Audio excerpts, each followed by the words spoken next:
And Julia, I wonder, how do we make sure that everyone is communicating, collaborating, and staying productive if we're all not together? Sure. Well, we've been practicing for a long time. And I do think that's one of the challenges that leaders are saying, hey, it's much, much easier to collaborate, brainstorm, innovate if we're in person, especially for something that's very, very fast moving. You don't have to dial into a video call to, engage with people.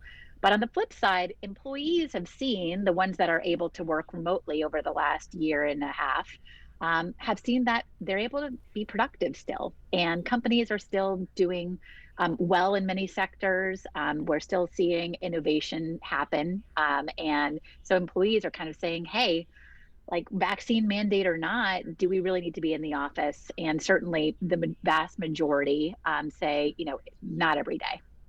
And I think, we're a year and a half into this, right? Where people, initially had to pivot and figure out what to do. And then they needed to kind of hone what they did and make it really work. But I think one of the big takeaways, Bhushan, is really flexibility and maybe making sure that each individual worker has what they need to succeed. Yeah, and the biggest role there is for leaders to actually personalize how they manage, what the schedules are, what the policies are for different people.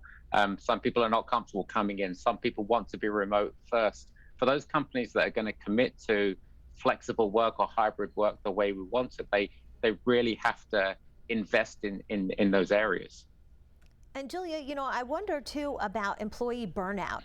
We've hear all these, different people talking about the great resignation, that people are just, done. They're taking a look at their life and saying, if time is so short, I don't know that I want to spend it doing this or for these people.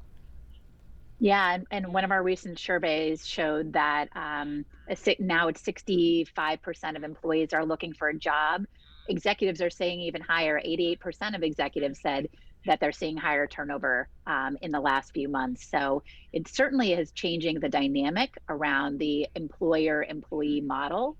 And we're starting to see employees ask for more, better development opportunities. People are starting to switch jobs for compensation, benefits, flexibility. And so we are hearing that people are leaving because they're not getting that flexibility, and they're anxious about returning back to the office. So it's driving a lot of different types of conversations amongst our clients.